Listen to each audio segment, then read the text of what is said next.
kita mampu mendengarkan luka hati kita, mampu mendengarkan perasaan-perasaan gak nyaman kita akan mampu menyadari bahwa oh itu ada pesan loh agar kita lebih dewasa secara batin. Karena itu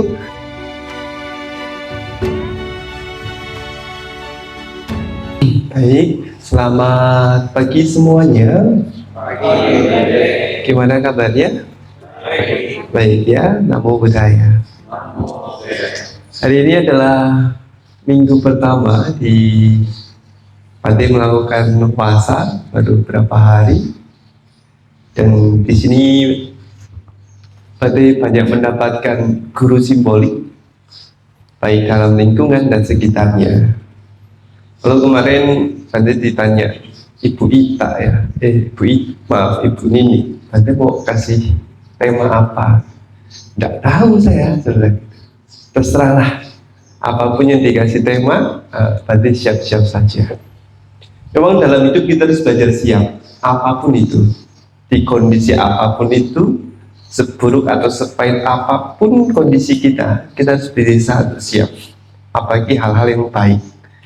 Kalau ada hal baik kita nggak siap, jadinya malah menderita.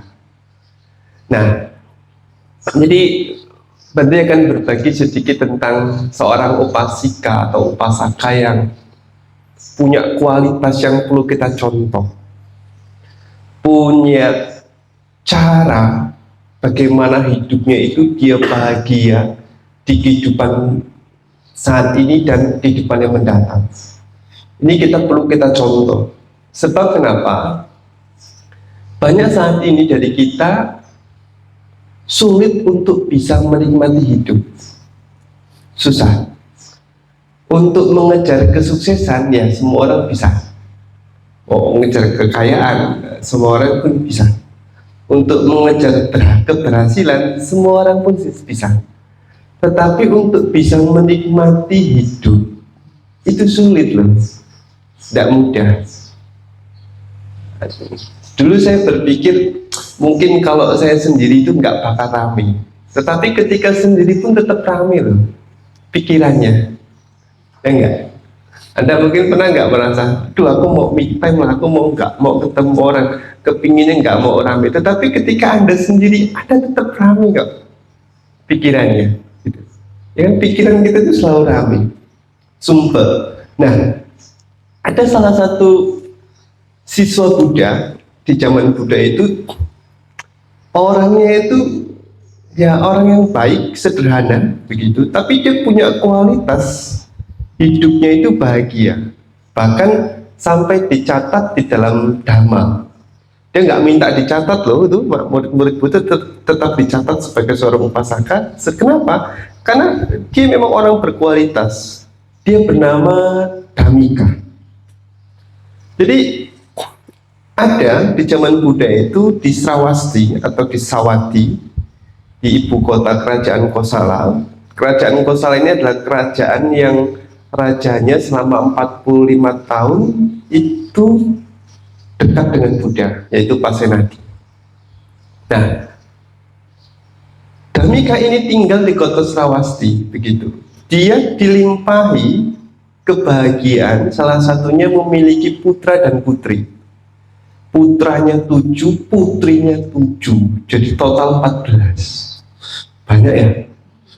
Di sini ada yang lebih dari 7 tidak anak ya. Kalau dulu banyak anak banyak rezeki, kalau sekarang banyak anak pusing ya. Sekolah ini dan itu. Tapi ya itu kondisi zaman itu dia berkah sekali mendapatkan putra dan putri 14 dan semuanya sukses. Semuanya terkondisi dengan baik, terawat dengan baik. Karena Dhammika ini memberikan makanan untuk anak-anaknya yang terbaik, nutrisi, memberikan pendidikan yang terbaik, bahkan memberikan makanan spiritual kepada putra-putri itu yang terbaik. Maka itu putra dan putri didekatkan dengan Dhamma, didekatkan dengan Sangha. Apalagi waktu itu ada Buddha, jadi didekatkan dengan Buddha. Nah, Dhammika ini dalam kesehariannya itu selalu mempraktekkan yang namanya itu kemurahan hati kepada siapapun. kepada makhluk apapun. Dia selalu sifatnya itu punya pemikiran yang disebut dengan abhyapada, itikadnya cinta kepada siapapun. Jadi ketika melihat binatang yang terluka, dia akan merawatnya. Ketika melihat apapun yang sulit, dia akan membantunya. Dan membantu tanpa harus membuat diri dan keluarganya menderita. Kan sekarang banyak orang kan membantu, jujur membantu, tetapi nggak peduli dengan keluarganya. Saya banyak melihat itu orang aktif di biara, aktif sekali, ya bagus aktif, tetapi lupa bahwa di kehidupannya ada keluarganya. Dia lupa dengan keluarganya. Akibatnya apa? Berantem jadinya. Lama-lama sudah kau biara saja, kamu rumahmu di biara, kan aktifnya di biara terus itu. Jadi nggak balance. Tapi Dhammika balance. Di keluarganya dia juga sangat simpatik, murah hati, baik, ya, mau mendengar gitu. Kan sekarang susah untuk mendengar. Tetapi di luar dari keluarganya dia pun murah hati. Dan aktivitas dalam kesehariannya salah satunya dia mempraktekkan yang disebut dengan dana. Dana kepada siapapun, entah itu dari cara berbicaranya, cara berpikirnya, pengetahuannya, dia itikadnya hanya untuk berbagi, gitu. Nah, ini dikatakan Dhammika itu selain di hari-hari istimewa dia berdana, juga di hari-hari biasa pun dia berdana. Apapun yang dilakukan, entah itu kepada burung dan apa, makanya di tradisi Buddhis itu selalu di belakang rumah itu menyediakan tempat makanan burung. Nah, kalau ke negara-negara Buddhis selalu ada itu tempat pemakaman burung. Atau di Thailand itu setiap sudut-sudut pasti selalu ada persembahan. Ini persembahan itu memberikan kepada makhluk-makhluk yang terlahir di alam rendah yang punya ikatan karma gitu dengan diri kita, sehingga saling harmonis hidupnya. Ini yang dilakukan Dhammika. Selain itu juga dalam keseharian dia berusaha sebaik mungkin untuk mempraktekkan yang namanya sila dalam kesehariannya. Dimulai dari hal yang paling sulit dia lakukan. Yang paling sulit dia lakukan. Ya Bapak Ibu juga bisa belajar praktek. Ya, mempraktekkan 5 sila itu tidak mudah loh ya. Karena hanya seorang Sotapati atau Sotapana yang mampu menyempurnakan 5 sila ini. Jadi kita dimulai dari hal yang sederhana saja. Kita kalau contoh Dhammika. Ya mungkin Anda contoh, hari ini aku belajar untuk tidak ngerasani orang. Apa yang ngerasani itu? Ngomongin orang. Ya. Sehari ini saja. Nggak mau kepo tentang urusan orang lain. Itu sudah praktek sila loh kan? Musawadah itu. Belajar untuk tidak mengomentari urusan orang, biarkan dulu, fokus ke diri kita. Satu ini saja kita terapkan dalam keseharian, itu akan membantu diri kita. Nah, Dhammika itu pun sama, dalam keseharian dia terus mempraktikkan sila. Dikatakan di dalam Dhamma, entah itu dia sedang sendiri ataupun sedang bersama orang lain, dia tetap mempraktikkan sila. Dan biasa kita kalau bersama orang lain, silanya kokoh gitu. Tapi kalau saya sendiri, urusan lain itu. Lain cerita itu. Kalau Dhammika tidak, Dhammika itu tetap dia.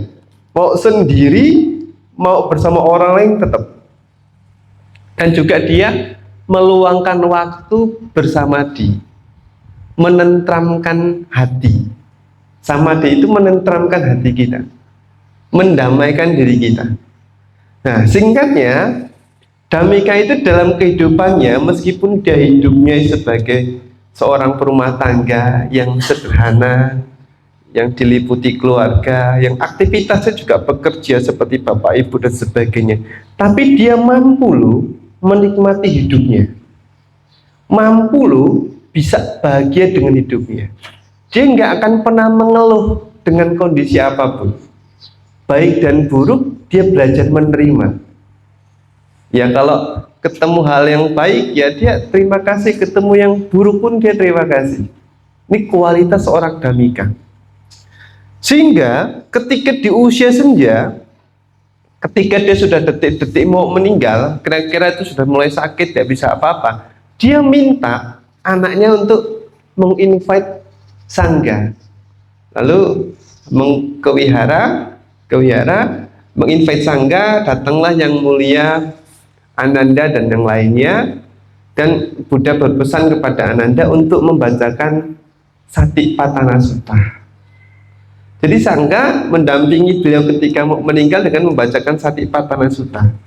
Ketika arus kesadarannya sudah mulai menurun, tapi masih terjaga dengan baik, itu ada 6 dewa bersama kereta kencana datang.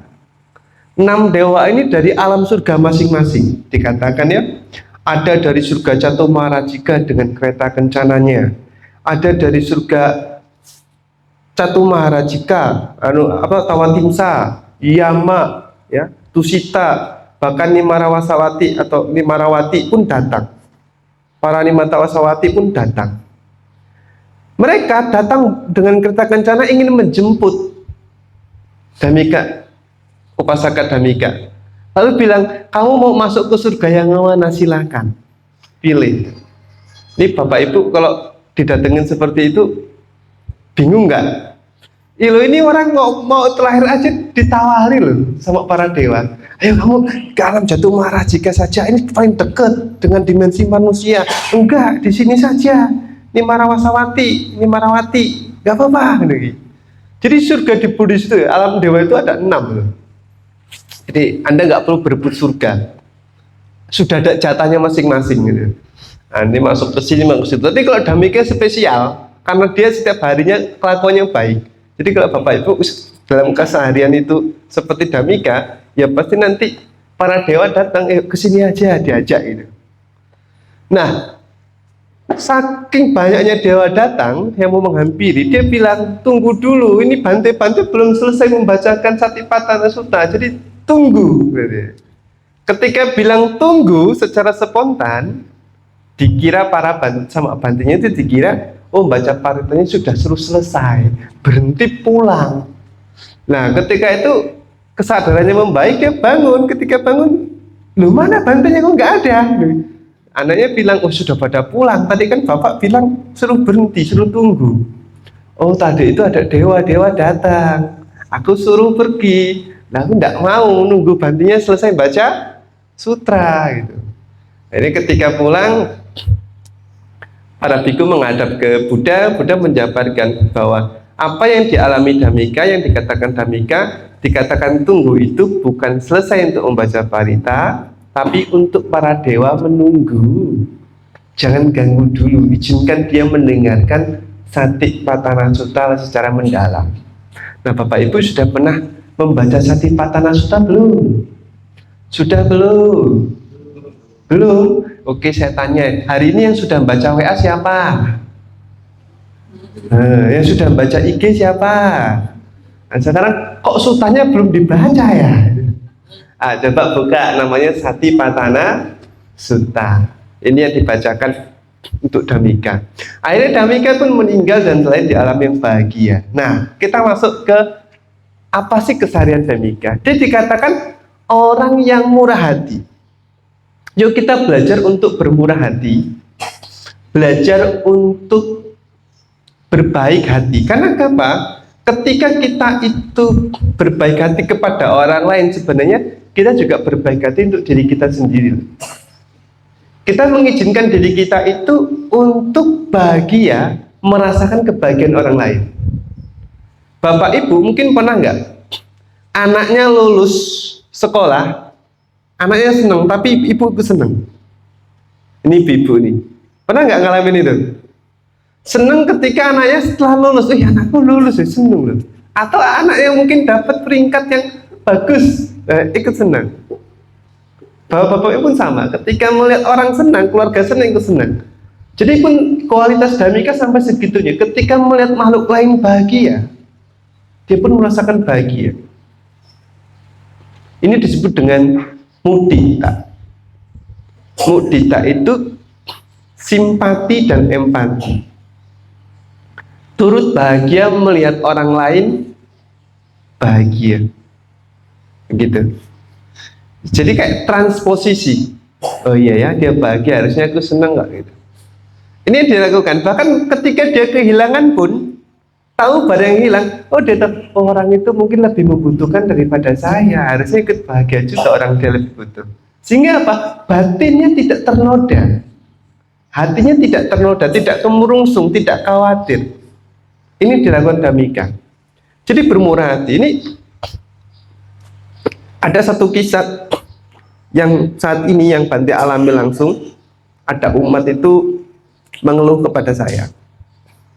Dia mengeluh gini, Bante, saya itu serba susah hidupnya. Loh, maksudnya gimana?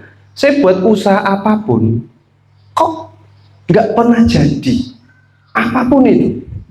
Selalu kalau tidak orang lain tidak percaya, atau mungkin saya percaya tapi saya tertipu. Terus begitu. Apa sih karma yang saya lakukan itu kok sampai segitunya? Sampai membuka usaha aja susah. Sampai dia sudah punya modal, pun modalnya habis, tidak pernah jadi. Padahal sekolahnya ya tinggi gitu. Padahal dia belajar, pengalaman juga tinggi, tetapi selalu ada bocor seperti itu. Sulit sekali. Ketika dapat konsultasi itu kan saya bingung ya. Orang saya nggak pernah ada usaha gitu. Dari mana saya nggak memberikan penjelasan? Saya bilang ya dulu Anathapindika juga pernah mengalami kesusahan, tapi Buddha mengajarkan teruslah untuk bermurah hati, baik hati. Ini coba kamu terapkan, coba kamu belajar untuk berderma. Lu Bante, wong aku tuh susah kok suruh berdana. Tunggu dulu, dana itu tidak harus berupa uang, dana itu tidak harus berupa apapun. Coba apa yang kamu miliki, sebagian kamu danakan. Dari apa? Dari makanan. Hari ini kamu masak apa? Oke, sisihkan masakanmu, bukan sisahkan, tapi sisihkan. Kalau sisahkan itu berarti setelah kita makan, nah ini sisa itu.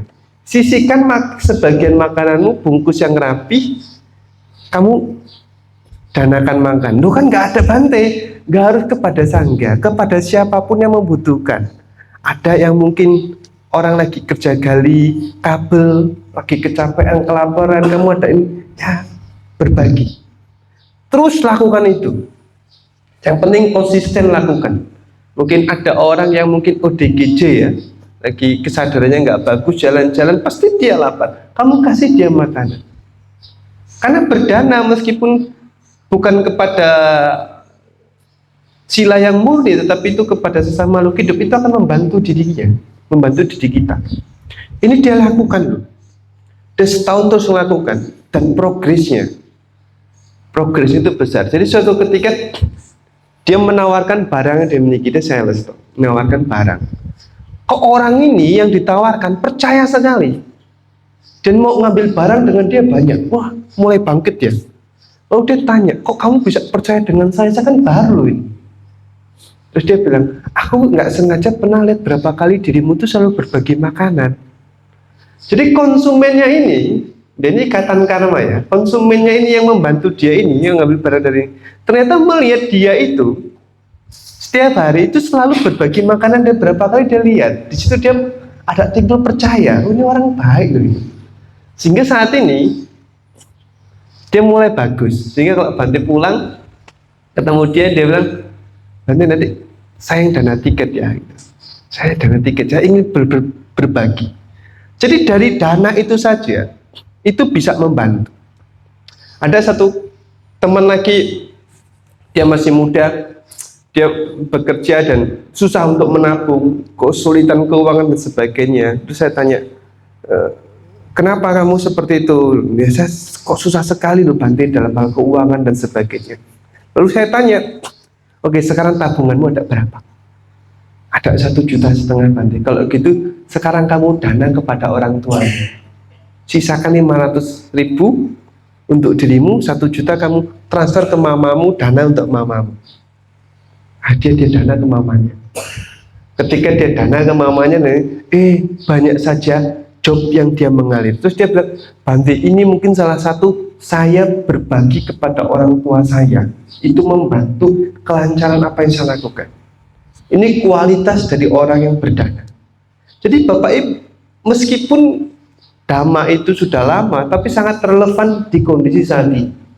Coba, sesulit apapun diri kita, coba praktekkan dalam berdhamma. Lalu yang kedua, coba praktek moralitas yang baik. Dimulai dari ya sedikit-sedikit gitu. Nanti lama-lama bisa. Ya nggak harus sempurna lah. Mulai sekarang gigit nyamuk, ya nyamuknya jangan ditaplet, difungsen. Biasakan fungsen apa? Fungsen ikan, fungsen burung, ini fungsen nyamuk lah. Ketika gigit nyamuk, ya nggak harus dipukul, ditiup saja. Wah, dia pergi ya. Itu kan fungsen juga. Memberi kehidupan. Gitu. Tidak melukai kehidupan makhluk lain. Gitu. Ini belajar. Dari hal yang kecil saja. Ya, ini praktik diikuti kan banyak semut kecil-kecil ya. Mungkin dari makanan dan apa ya sudah, kalau mau cuci ya cuci piring apa, lihat itu ada semut nggak. Kalau ada semut saya ambil tisu biar merambat ke tisu, letakkan. Ini berbagi, sila menjaga sila juga.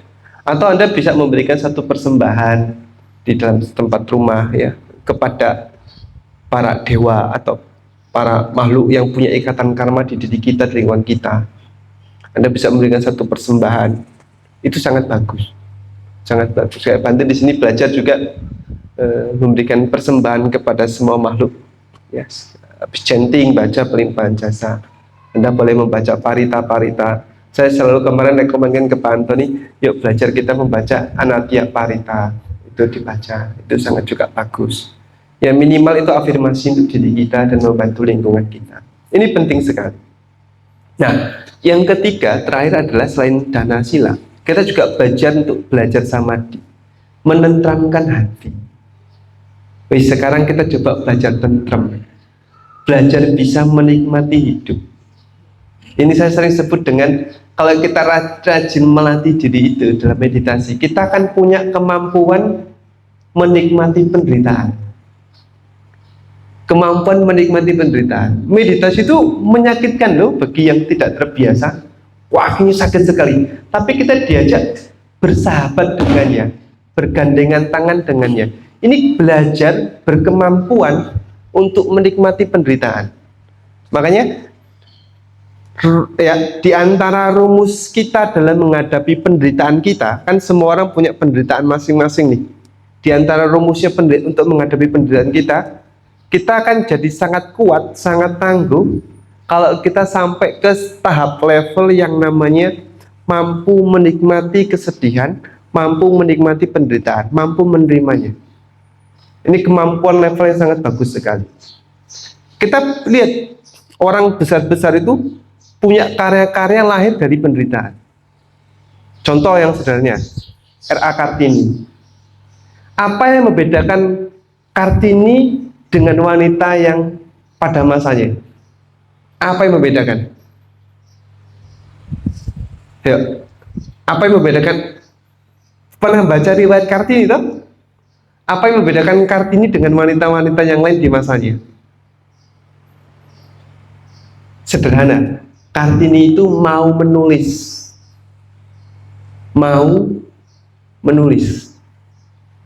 Dia menyadari bahwa dia menderita, era itu sebagai leluhur bangsa dia menderita, dia menulis. Habis gelap terbitlah terang itu. Sehingga apa? Karyanya sampai sekarang berpengaruh besar. Banyak memotivasi baik laki-laki ataupun perempuan untuk lebih maju, berpikir lebih cerdas, berpikir lebih memahami situasi, dan itu yang kita bisa petik. Banyak karya-karya besar itu dari kesedihan. Khalil Gibran pun sama, karena kesedihannya dia mampu menulis puisi-puisi. Nah makanya Bapak Ibu kalau lagi sedih, lagi patah hati, itu kan energinya besar. Apalagi Anda yang masih muda-muda lagi suka jatuh cinta. Orang jatuh cinta, orang lagi patah itu energinya besar. Yuk manfaatkan, kreativitaskan. Kalau lagi patah hati kan ya pinter buat kata-kata mutiara yang sedih-sedih. Ya daripada membuat gitu, ya sekaligus itu membuat buku puisi, buat karya tulis, apapun itu. Ini akan membantu.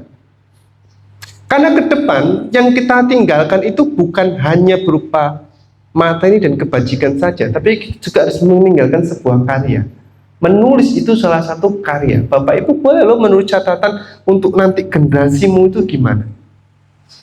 Saya sangat senang kalau kepada dengan guru Bante itu suka sekali sejarah ya, guru saya. Dia selalu menulis sejarah. Dia selalu bilang gini, lihat tuh teman-teman dari Chinese, mereka itu mau menuliskan transisi orang tua leluhurnya, ditulis jadi kayak pohon. Ini kemampuannya nggak mudah loh, itu menulis. Sehingga apa? Generasi saat ini masih tahu dari mana leluhurnya, kamu dari kampung mana, tinggal di mana, masih tahu. Hebatnya orang dulu gitu. Beda beberapa orang yang tidak menulis. Kebetulan saya keturunan Jawa. Orang Jawa itu yang mau menulis sedikit, hanya mungkin sastrawan-sastrawan. Sehingga kita itu hanya tahu mungkin sampai ke canggah. Di atasnya buyut ada canggah. Tapi di atasnya lagi kita sudah tidak tahu. Tidak tahu asal usulnya, disebut mati obor. Tapi keturunan Chinese tidak. Mereka mau menulis. Yang menjadikan itu sampai sekarang ada tulisan. Menulis itu sangat penting. Karena itu kalau bisa Bapak Ibu, daripada Anda tuahkan energi sedihnya itu dalam hal apapun, ya nulis saja, nggak apa-apa. Menulis itu membantu juga menyembuhkan diri kita. Ini salah satu menenteramkan hati kita. Saya sering coba menulis. Malah kadang kalau nulis itu dipikirkan nggak dapat-dapat. Saya kalau lagi nulis sesuatu ya, itu kalau dipikirkan tuh, wah cuman judul aja nggak dapat, terus diam aja nggak dapat. Tapi kalau lagi benar-benar ya nikmati apapun yang muncul, itu bisa mengalir. Apapun itu. Ini penting. Jadi banyak loh karya-karya besar itu lahir dari dia menderita, tapi dia mampu menikmati penderitaannya. Mampu menikmati penderitaannya. Banyak sekali begitu. Jadi teman-teman, coba latihlah ya diri kita. Kenapa? Karena rasa sakit yang kita rasakan selama ini, itu sebenarnya kalau kita mampu mendengarkan secara mendalam, itu membawa pesan untuk diri kita. Coba renungkan, penderitaan apa yang pernah kita rasakan, entah itu kehilangan, apapun itu, disakiti, dilukai, dikhianati, dan sebagainya. Kalau kita mampu mendengarkan penderitaan diri kita dan mampu bisa merasakan secara mendalam, itu membawa pesan tersendiri. Ini saya rasakan ketika dalam Vipassana. Karena di Vipassana itu kita belajar untuk belajar menyadari apapun yang muncul, baik dari pikiran, dari sankara kita, dari perasaan, apapun itu, untuk menyadari. Kalau Guru Bante bilang gini, amati itu apa adanya, bukan seperti yang kamu mau. Kan biasa kita yang seperti kita mau harus seperti ini, enggak. Tapi amati apapun, ketika kita mengamati itu kita mampu menikmati penderitaan. Ya sakit, namanya meditasi itu sakit. Oh, duduk berjam-jam. Apalagi kalau di metode Bante itu duduknya lama. Duduknya lama. Mungkin yang kayak Ibu Made, Ibu Ita ya, pernah ikut retreat bersama Bante itu duduknya lama itu. Itu sebentar loh, padahal cuma 3 jam. Duduknya lama itu, makanya ada yang salah tempat, saya sudah jauh-jauh ke Manokwari, datang ke sini malah menderita ya. Teman-teman. Tapi ketika kamu mampu untuk menikmati itu, untuk menyadari itu, maka kamu naik level. Naik level. Ini penting sekali.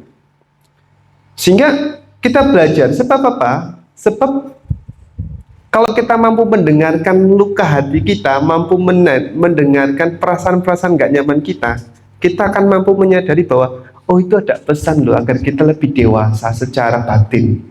Karena itu latihlah mendengar lukamu sendiri. Latihlah untuk memahami pesan yang dibawa oleh kesedihan, oleh rasa kecewa, oleh dukamu itu. Maka kalau bisa, jangan langsung terhanyut oleh emosi, oleh rasa pahit yang kamu miliki. Tapi coba dengarkan, ada pesan apa di sana, ada hikmah apa di sana, apa yang bisa kamu raih di sana. Kamu akan menemukan itu. Jadi coba teman-teman, peristiwa pahit apapun yang teman-teman itu rasakan, dengarkan. Dia pasti akan membawa pesan, membawa diri kita lebih dekat pada yang namanya Dharma, ajaran. Buddha itu bisa tercerahkan ketika dia memahami duka yang mendalam pada dirinya, penderitaan. Kita akan tercerahkan. Jadi apapun itu akan membawa pesan. Kamu lagi patah hati, galau, coba rasakan betul-betul. Tapi jangan terbawa emosi. Kalau kamu terbawa emosional, kamu akan memaki-maki orang yang melukai hatimu. Merasa diri kita korban. Kan kita tuh merasa diri kita selalu jadi korban. Padahal mungkin ada juga kita itu bukan korban, kita juga pelaku kan gitu. Karena semua timbal dan balik. Tapi kita renungkan itu sebagai pemahaman, pembelajaran ke dalam diri kita. Agar apa? Agar batin kita ini dewasa.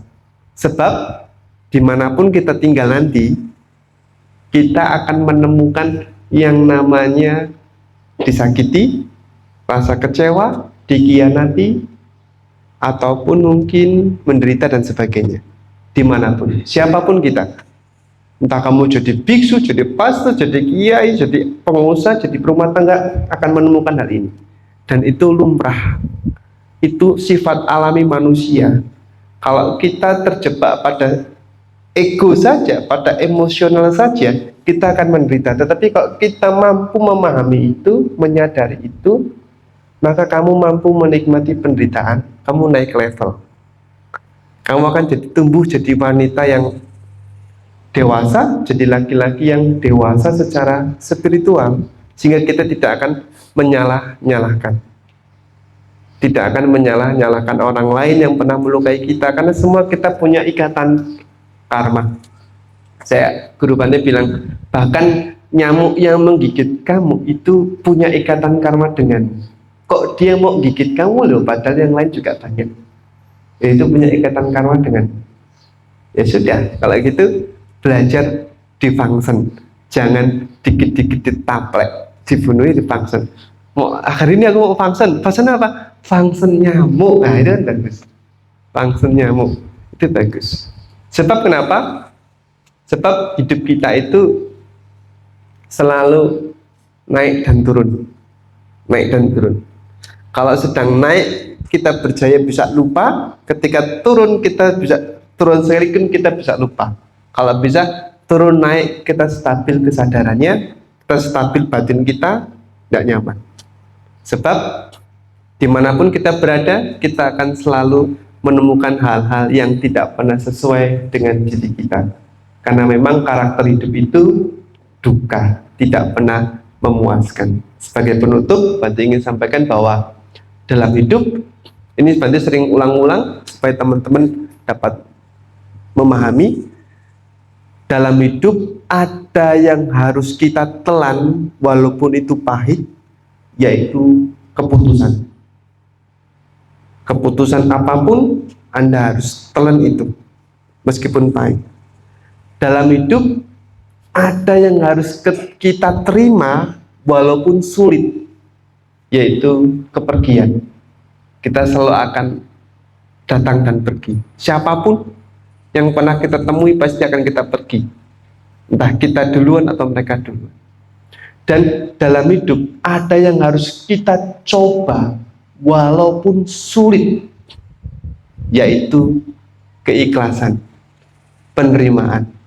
Yuk belajar ikhlas, belajar menerima. Mulai sekarang luangkan waktu untuk bermeditasi. Terima kasih, selamat siang dan Namo Buddhaya. Namo Buddhaya.